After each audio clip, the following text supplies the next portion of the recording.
Bismillahirrahmanirrahim. Assalamualaikum warahmatullahi wabarakatuh dan salam sejahtera. Rakyat Malaysia yang saya kasihi sekalian, apa khabar saudara dan saudari semua? Hari ini merupakan hari ke-7 setelah kerajaan mengisytiharkan Perintah Kawalan Pergerakan ataupun PKP di 7 buah negeri, PKP bersyarat di 5 buah negeri lain dan PKP pemulihan selebihnya. Sejak pelaksanaan PKP tersebut, statistik harian kes positif COVID-19 masih tinggi. Walaupun bagaimanapun, jumlah kes sembuh juga turut tinggi, lebih daripada 75% daripada keseluruhan kes. Alhamdulillah. Saya ingin merakamkan setinggi-tinggi penghargaan kepada semua petugas barisan hadapan atas pengorbanan yang anda curahkan. Memandangkan kedudukan wabak di negara kita masih membimbangkan, saya berharap kita dapat terus istiqamah dalam kawalan kendiri dan mematuhi SOP yang ditetapkan. Sememangnya dengan pelaksanaan PKP, aktiviti ekonomi harian akan terjejas, terutama sekali perniagaan dan perusahaan kecil tempatan. Namun berbeza dengan pelaksanaan PKP yang terdahulu, pada kali ini kita membenarkan lebih banyak aktiviti ekonomi untuk terus beroperasi, khususnya di 5 sektor ekonomi perlu, iaitu penghilangan dan pembuatan, pembinaan, perkhidmatan, perdagangan dan pengedaran serta perladangan dan komoditi. Langkah ini memastikan kelancaran perbekalan keperluan asas harian, perdagangan antarabangsa dan rantaian bekalan pada industri, infrastruktur kritikal dan juga kerja-kerja kecemasan tidak terjejas.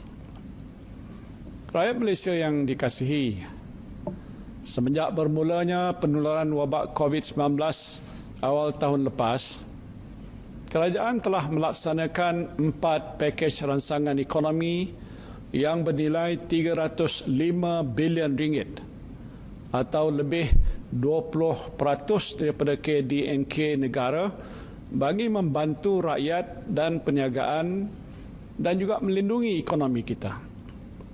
Pakej-pakej rancangan ekonomi ini telah melibatkan 55 bilion ringgit suntikan fiskal oleh kerajaan. Alhamdulillah, melalui pemantauan oleh agensi laksana di bawah Kementerian Keuangan, saya telah dimaklumkan bahawa usaha pelaksanaan oleh 53 kementerian dan agensi-agensi kerajaan telah memastikan lebih 20 juta rakyat dan 2.4 juta perniagaan menerima manfaat langsung daripada pakej-pakej ransangan ekonomi ini. Turut menyokong usaha pemulihan ekonomi adalah Belanjawan 2021 yang diumumkan pada 6 November yang lepas. Belanjawan ini menyediakan peruntukan terbesar dalam sejarah negara, iaitu sebanyak 322.5 bilion ringgit. Setiap minggu saya menegaskan kepada rakan-rakan Menteri Kabinet supaya segala inisiatif ini mestilah dilaksanakan dengan segera. Tiada masa untuk bertangguh. Manfaat ini perlu disalurkan kepada kumpulan sasar dengan kadar segera. Kerajaan telah berkali-kali membuktikan bahawa kita tidak akan berkompromi di dalam memastikan kesejahteraan rakyat, kelangsungan perniagaan dan ketahanan ekonomi kita. Maka sukacitalah saya ingin umumkan pada hari ini sebuah lagi pakej bantuan perlindungan ekonomi dan rakyat Malaysia atau secara ringkasnya PERMAI, PERMAI, PERMAI yang bernilai sebanyak 15 bilion ringgit. Secara amnya, pakej bantuan PERMAI ini menambah baik inisiatif sedia ada yang masih berterusan dan juga mempercepatkan pelaksanaan inisiatif yang berkaitan. Sebanyak 22 inisiatif akan dilaksanakan di bawah PERMAI yang berteraskan kepada 3 matlamat utama, iaitu pertama, memerangi wabak COVID-19, kedua, memelihara kebajikan rakyat, dan ketiga, menyokong kelangsungan perniagaan.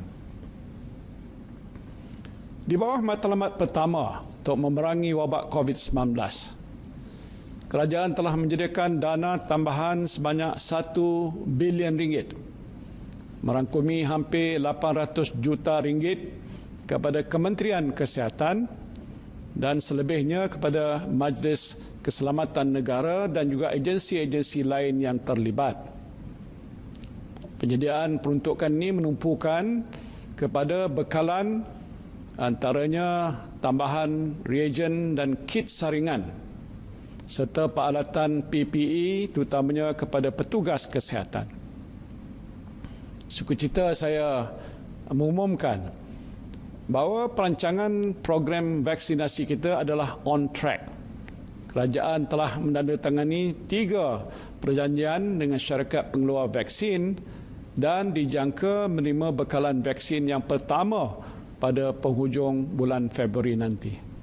Melalui jawatankuasa khas jaminan akses bekalan vaksin COVID-19 yang telah ditubuhkan, kerajaan akan memastikan ketelusan perolehan vaksin dan program imunisasi kebangsaan akan diberikan perhatian utama. Sebanyak 3 bilion ringgit telah diperuntukkan khusus bagi perolehan ini. Bagi penetapan mereka yang akan menerima vaksin ini kelak, dalam sedikit masa lagi, garis panduan dan kaedah penentuan bagi individu yang perlu mengambil vaksin ini akan dihebahkan. Realistiknya, program vaksinasi ini dijangka berjalan secara berperingkat sehinggalah tempoh keseluruhannya selama 12 bulan. Ini bermakna kumpulan pertama yang dijangka menerima vaksin ini adalah pada awal Mac dan dapat meliputi lebih daripada 80% atau hampir 27 juta penduduk Malaysia menjelang suku pertama tahun 2022. Saya juga ingin berkongsi bahawa Jawatankuasa Muzakarah Majlis Kebangsaan bagi Hal Ehwal Ugama Islam telah memutuskan hukum penggunaan vaksin COVID-19 adalah harus dan wajib diambil oleh golongan yang ditetapkan, menentukan kemaslahatan komuniti bagi melindungi manusia daripada dijangkiti penyakit berbahaya bukanlah perkara asing dalam perspektif syarak.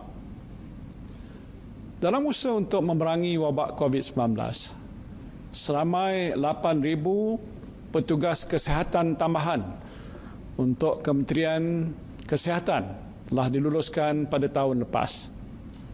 Mengambil kira situasi semasa, kerajaan akan menambah lebih daripada 3,500 anggota kesihatan yang mula bertugas pada hujung bulan ini dengan peruntukan tambahan 150 juta ringgit. Ini terdiri daripada penolong pegawai perubatan, paramedik, juru teknologi, makmal dan jururawat.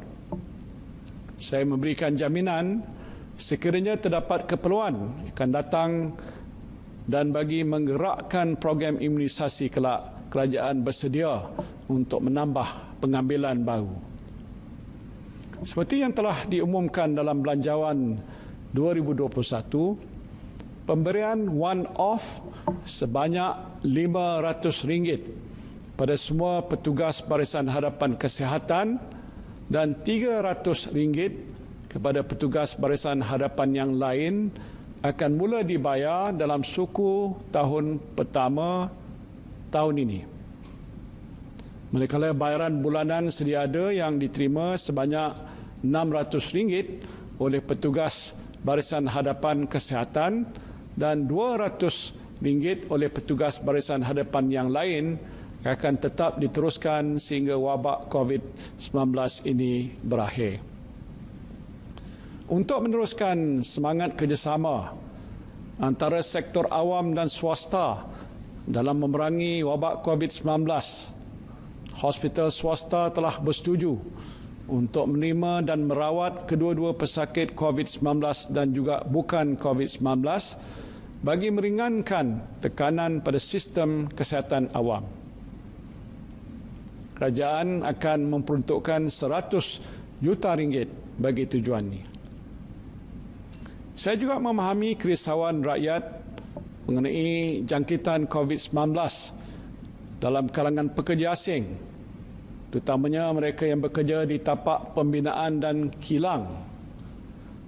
Dengan itu, SOP bagi pembinaan bangunan semasa PKP mensyaratkan syarikat menyediakan penginapan lengkap dan menghadkan pekerjanya ke tapak pembinaan. Selaras itu, majikan disarankan untuk memperketatkan amalan SOP, menambah baik penginapan dan kawalan pergerakan pekerja asing serta meningkatkan saringan bagi menyokong usaha membendung penularan COVID-19. Selain itu, Perkeso juga turut terlibat dalam pelaksanaan program ujian saringan COVID-19 ke atas pekerja asing yang berdaftar. Kos saringan akan ditanggung sepenuhnya oleh Perkeso di zon-zon merah bagi mengenal pasti kluster COVID-19 di tempat kerja.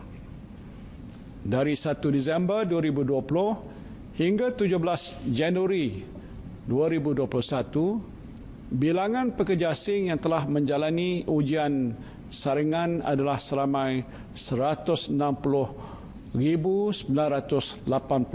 orang.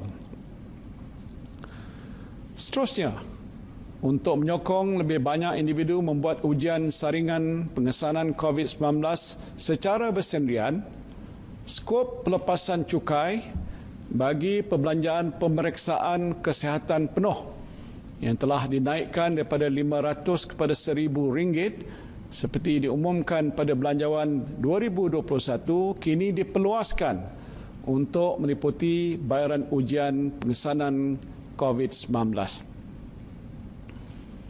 Matlamat kedua pakej bantuan permai ialah meneruskan usaha bagi memastikan kelangsungan hidup rakyat berikutan pelaksanaan PKP, terutamanya golongan mudah terjejas dan pekerja yang bergantung kepada upah harian. Di bawah pakej Kita Prihatin yang diperkenalkan tahun lepas, bayaran fasa terakhir Bantuan Prihatin Nasional atau BPN 2.0 akan dipercepatkan, iaitu mulai 21 hari bulan Januari.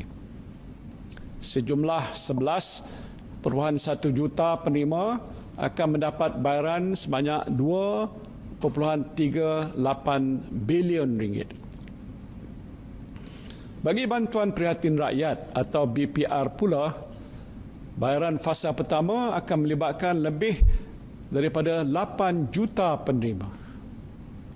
Golongan isi rumah berdapatan sehingga RM5,000 sebulan akan menerima RM300 dan bagi kategori bujang berpendapatan sehingga RM2,000 sebulan pula, mereka akan menerima RM150. Di bawah Belanjawan 2021, kerajaan telah meningkatkan kadar bantuan kebajikan bulanan di bawah Jabatan Kebajikan Masyarakat JKM berkuat kuasa mulai bulan Januari 2021.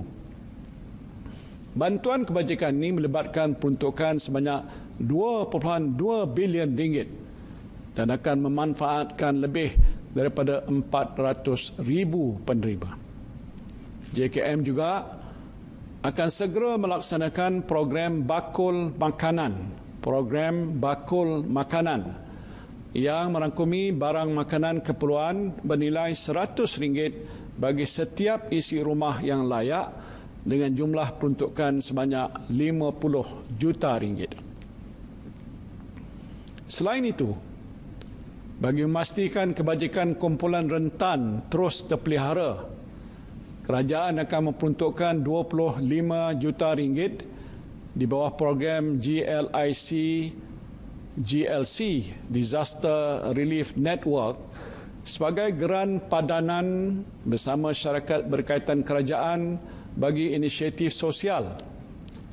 Ini termasuklah pemberian bantuan komuniti, termasuk masyarakat warga emas, gelandangan, OKU dan mangsa banjir. Sebagai tanda penghargaan pada usaha murni rakyat yang ingin bersama-sama menyalurkan sumbangan bagi mengekang penularan wabak COVID-19, kerajaan telah mengumumkan beberapa insentif dalam bentuk potongan cukai kepada penderma yang menyumbang wang tunai ataupun barangan serta membantu rakyat yang terkesan dengan wabak tersebut. Penyumbang tersebut layak menuntut potongan cukai daripada pendapatan kasar perniagaan atau pendapatan agregat mereka. Saudara dan saudari yang saya kasihi sekalian, semasa tempoh pelaksanaan PKP ini saya ingin menekankan bahawa bantuan moratorium dan pengurangan bayaran balik pinjaman akan terus disediakan. Moratorium termasuk lanjutan moratorium dan pengurangan ansuran pinjaman akan ditawarkan oleh bank-bank seperti yang diumumkan sebelum ini. Bagi negeri-negeri yang dilanda banjir, 15 buah bank juga telah pun menawarkan moratorium bayaran balik pinjaman. Setakat ini lebih 1.3 juta peminjam telah memohon dan menerima bantuan pembayaran dengan kadar kelulusan sebanyak 95% bagi peminjam individu dan 99% bagi peminjam PKS. Dan ini membuktikan bahawa rakyat tidak perlu bimbang untuk menghubungi bank jika mereka memerlukan fleksibiliti pembayaran. Bagi peminjam yang menghadapi kesukaran berurusan dengan bank mereka, Bank Negara Malaysia serta Agensi Kaunseling dan Pengurusan Kredit atau AKPK bersedia untuk membantu dan memberikan khidmat nasihat kepada anda melalui telefon ataupun secara dalam talian. Untuk makluman semua, kemudahan iSinar telah dibuka pada semua ahli KWSP yang terjejas pendapatan akibat COVID-19 bermula 21 Disember yang lepas. Setakat 13 Januari, lebih 3 juta permohonan telah diluluskan dengan jumlah 24 bilion ringgit akan disalurkan pada tahun ini. Bagi menambah baik kemudahan iSinar, terutamanya bagi mereka yang menghadapi pelbagai cabaran akibat PKP serta bencana banjir, kerajaan telah dimaklumkan bahawa KWSP akan membuat pembayaran pendahuluan sehingga RM1,000 bagi permohonan kemudahan iSinar kategori 2. Proses pembayaran pendahuluan iSinar kategori 2 juga dipermudahkan kerana ahli hanya perlu mengisytiharkan secara kendiri bahawa mereka memenuhi kriteria yang ditetapkan dan menghantar dokumen sokongan secara dalam talian. Kerajaan juga telah meminta KWSP memudahkan proses pembayaran pendahuluan ini yang akan dibuat mulai 26 Januari dan maklumat lanjut akan diumumkan oleh KWSP dalam masa terdekat. Kerajaan juga telah melihat bahawa pelbagai insentif dan pelepasan cukai telah berjaya merangsang ekonomi di dalam beberapa sektor. Dan selaras dengan keperluan norma baru yang banyak bergantung pada penggunaan alat digital, suka saya berkongsi bahawa pelepasan cukai khas sehingga RM2,500 ke atas pembelian telefon bimbit, komputer dan tablet yang telah berakhir pada 31 Disember 2020 akan dilanjutkan setahun lagi sehingga 31 Disember 2021. Industri telekomunikasi bersedia untuk memberikan bantuan dalam tempoh PKP ini dan pemberian data 1 gigabit secara percuma telah diberi pada orang ramai untuk melayari laman web, termasuklah untuk tujuan pendidikan. Kemudahan yang bernilai RM500 juta ini telah bermula pada 1 Januari 2021 dan akan dilanjutkan sehingga April 2021. Selain itu, pakej langganan khas untuk pelajar yang menduduki peperiksaan SPM dan STPM akan diperluaskan kepada pelajar institusi pengajian tinggi. Pakej ini juga akan disediakan sehingga hujung April 2021. Dan kerajaan berharap kedua-dua usaha industri telekomunikasi tersebut akan dapat meringankan beban pengguna. Bagi merancakkan semula jualan kenderaan penumpang yang terjejas akibat daripada wabak COVID-19 sebagai sebahagian daripada inisiatif pakej penjana, kerajaan telah mengumumkan pengecualian cukai jualan ke atas kenderaan penumpang jenis pemasangan tempatan dan import siap sehingga 31 Disember 2020. Kerajaan telah mengumumkan pelanjutan pengecualian ini sehingga 30 Jun 2021. Saya berharap langkah ini akan terus memacu momentum perkembangan sektor otomotif. Bagi peminjam PT-PTN pula yang terjejas akibat wabak COVID-19 dan bencana banjir, mereka boleh memohon moratorium bayaran balik pinjaman PT-PTN selama 3 bulan. Permohonan penangguhan boleh dibuat sehingga 31 Mac 2021. Saudara-saudari rakyat Malaysia yang dikasihi, bagi matlamat ketiga iaitu menyokong kelangsungan perniagaan, kerajaan memahami sepanjang tempoh PKP semua jenis perniagaan menghadapi pelbagai cabaran, termasuk kesukaran dalam menguruskan aliran tunai, perbelanjaan utiliti dan sewa premis. Sehubungan itu, kerajaan akan berusaha untuk mengurangkan beban yang ditanggung oleh sektor perniagaan menerusi beberapa langkah. Kerajaan mendapat maklum balas antara inisiatif yang telah disambut baik oleh pekerja dan majikan adalah program subsidi upah. Sukacita kerajaan mengumumkan program subsidi upah 3.0 di bawah Perkeso akan ditambah baik, di mana semua majikan yang beroperasi dalam PKP layak untuk memohon tanpa mengira sektornya. Dan untuk tempoh 1 bulan, majikan yang layak akan menerima subsidi upah berjumlah RM600 bagi setiap pekerja mereka yang bergaji kurang daripada RM4,000. Dan selain itu, had 200 pekerja bagi setiap permohonan akan ditingkatkan kepada 500 pekerja.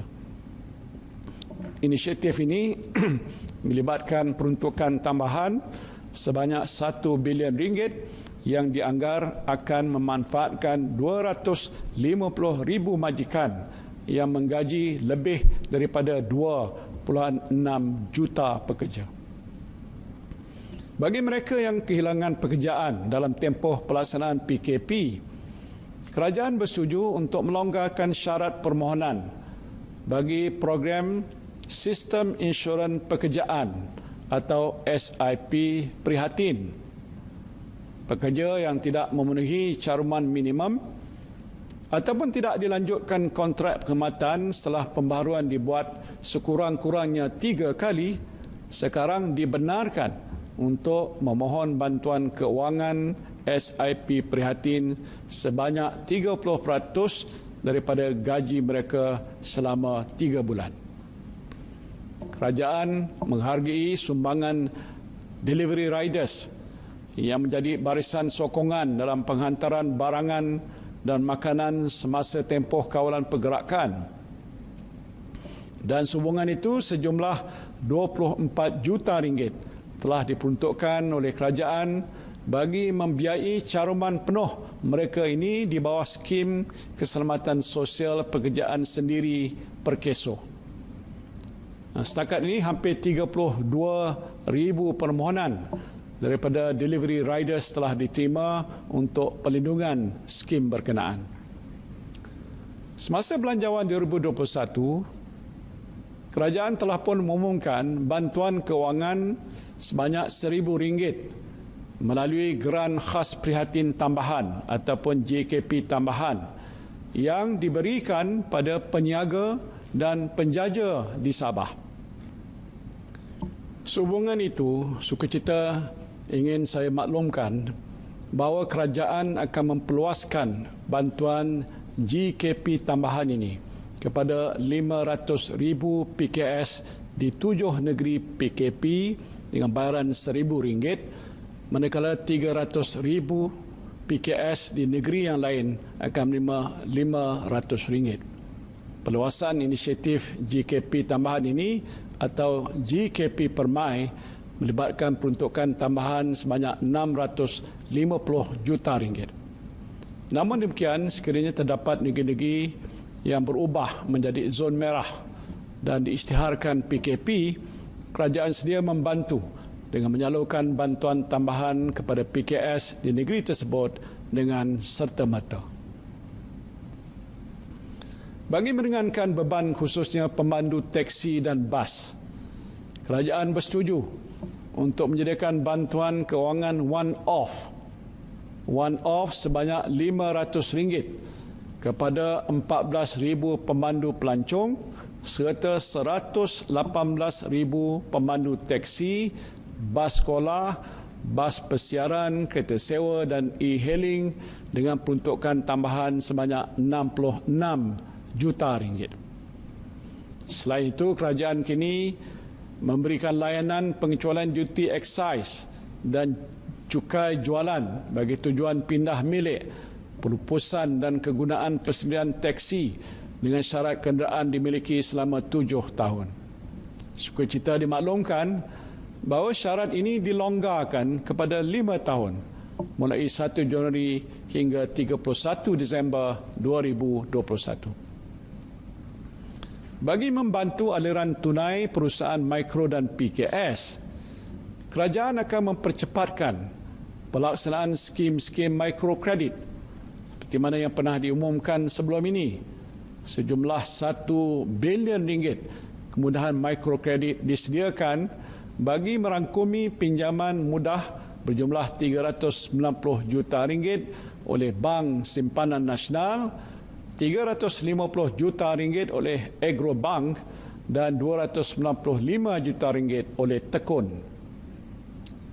Bagi terus menyokong golongan usahawan dan perniagaan untuk menjana pendapatan melalui jualan dalam talian ataupun platform e-dagang, kerajaan akan mempercepatkan pelaksanaan kempen e-dagang PKS dan PKS Mikro dan kempen Shop Malaysia Online dengan jumlah peruntukan RM300 juta.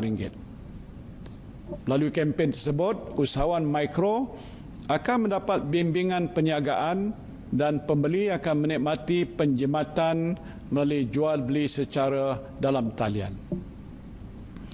Di bawah penjana, kerajaan telah mengumumkan skim jaminan prihatin dana jamin atau SJPD yang berjumlah RM50 bilion bagi menyokong sektor swasta untuk terus berkembang dan merancakkan ekonomi negara. Sebagai langkah penambahbaikan, kerajaan akan pertamanya meningkatkan pembiayaan maksimum daripada RM500 juta kepada RM1 bilion. Keduanya ialah memperluaskan skop pembiayaan kepada pembelanjaan modal dengan tempoh jaminan sehingga 10 tahun, dan ketiganya membenarkan syarikat milik asing yang beroperasi di Malaysia untuk mendapat jaminan SJPD dengan syarat jumlah pekerja tempatan mereka adalah sekurang-kurangnya 75%. Kerajaan berharap agar penambahbaikan SJPD ini akan dapat menjana pertumbuhan sektor swasta dan juga mengekalkan kedudukan Malaysia sebagai destinasi pilihan pelaburan.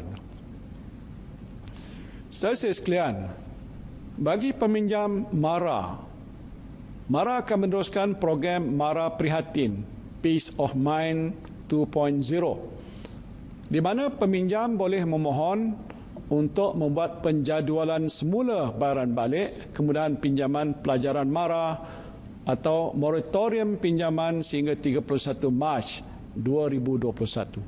Sebagai tambahan, usahawan MARA yang terkesan akibat COVID-19, PKP dan bencana banjir boleh membuat program penjadualan semula pembiayaan perniagaan MARA. Selain itu, bagi penyewaan premis perniagaan, MARA telah bersetuju untuk memberikan diskaun 30% bagi tempoh 6 bulan mulai November 2020 hingga April 2021. Saya juga menyarankan lebih banyak agensi dan syarikat untuk turut menawarkan penjadualan semula pinjaman dan diskaun sewa premis perniagaan ini. Bagi mengurangkan bebanan PKS, kerajaan telah memberikan potongan cukai khas kepada syarikat yang memberi pengurangan sewa premis perniagaan sekurang-kurangnya 30% mulai 1 April 2020 sehingga 31 Mac 2021. Berdasarkan pada keadaan ekonomi semasa, potongan khas ini akan diperluaskan untuk meliputi pengurangan sewaan yang diberi kepada syarikat bukan PKS. Tempoh potongan khas ini juga akan dilanjutkan sehingga 30 Jun 2021. Selain itu, pembangunan sumber manusia berhad akan mengecualikan levy majikan bagi syarikat yang tidak dapat beroperasi semasa tempoh PKP dan PKPB.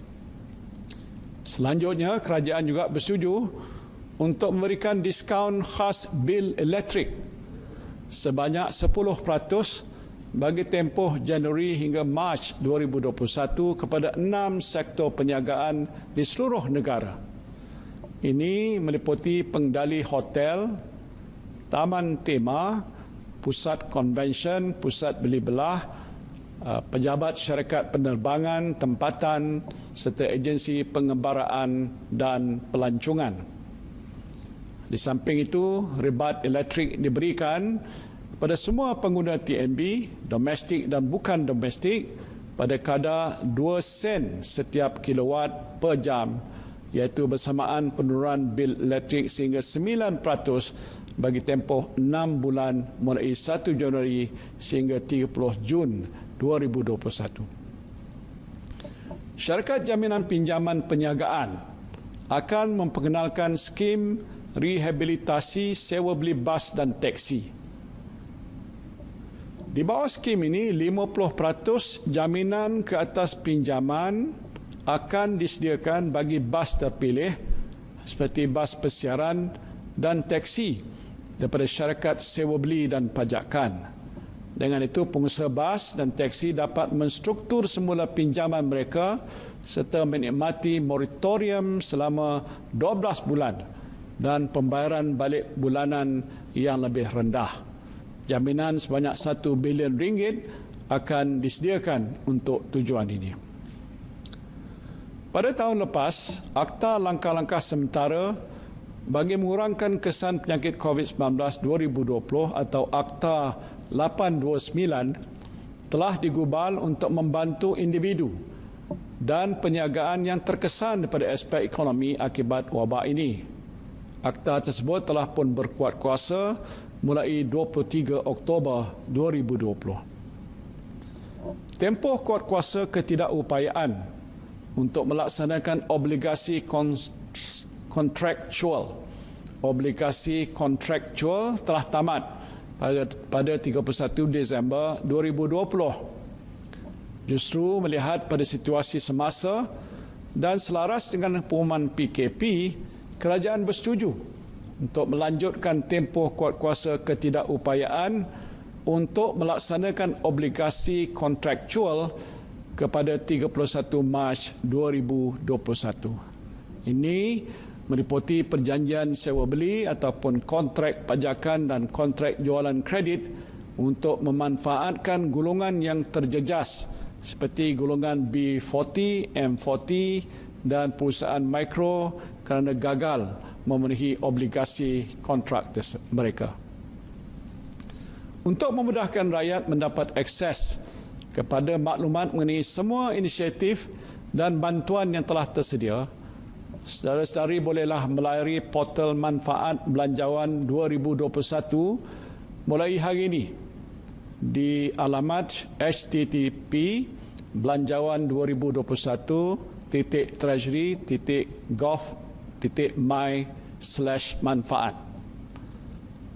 Sebelum ini kita telah menyaksikan kesan pelaksanaan PKP ke atas pertumbuhan ekonomi di mana KDNK suku tahun kedua 2020 mencatat kemerosotan yang sangat ketara dan kadar pengangguran juga telah meningkat.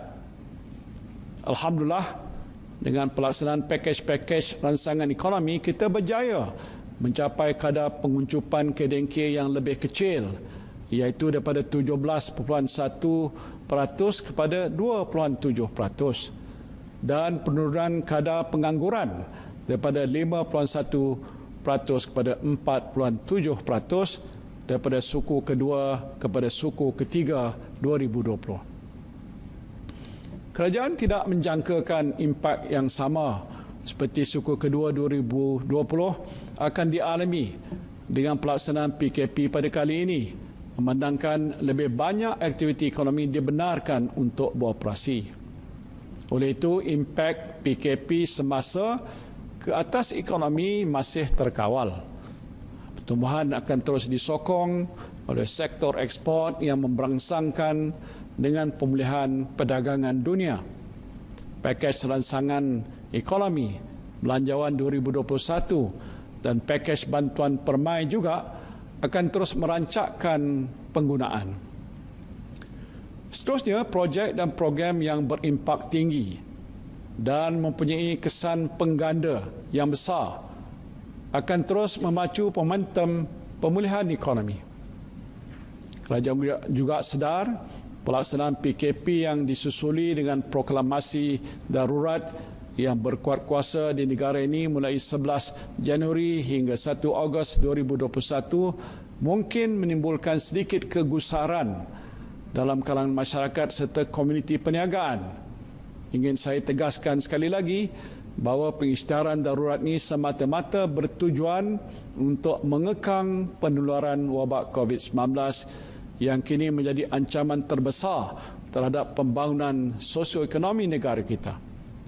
Kerajaan akan berusaha sedaya upaya untuk memastikan impak daripada langkah tersebut ke atas persekitaran ekonomi negara adalah terkawal. Malah kita telah melihat bahawa sejak 11 Januari 2021, pasaran modal seperti Bursa Malaysia dan pasaran bond kekal stabil dan teratur. Bagi membiayai pakej bantuan permai, kerajaan akan membuat penjajaran semula peruntukan sedia ada berdasarkan keutamaan semasa dan melalui perbelanjaan yang lebih berhemat.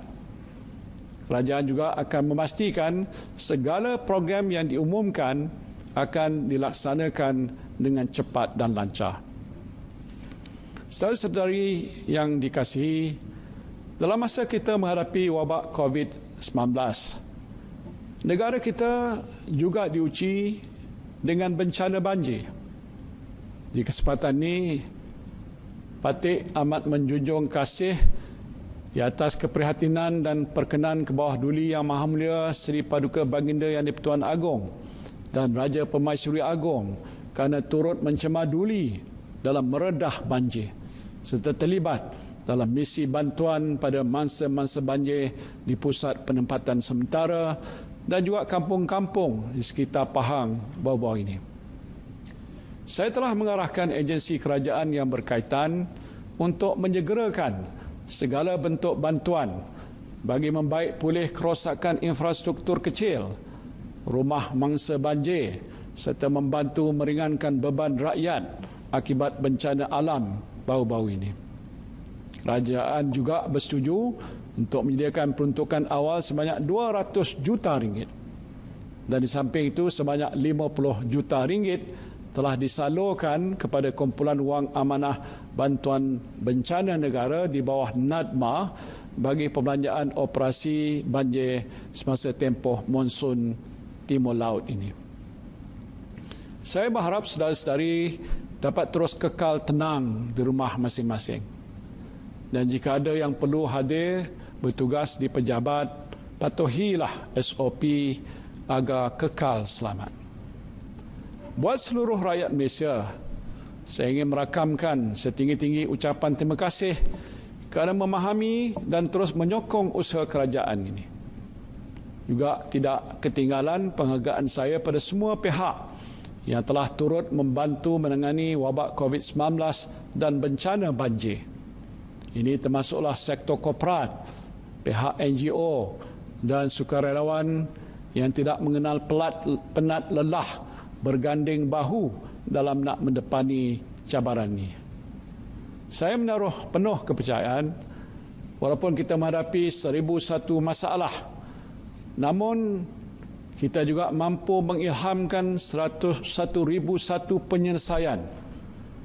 Sebagai insan, kita boleh terus merancang dan melakukan yang terbaik. Dan selebihnya, kita perlu berdoa dan bertawakal kepada Tuhan Yang Maha Esa. Berkat ilham dan kudrat yang dikurniakan, kita semua mampu membentuk kehidupan yang lebih baik.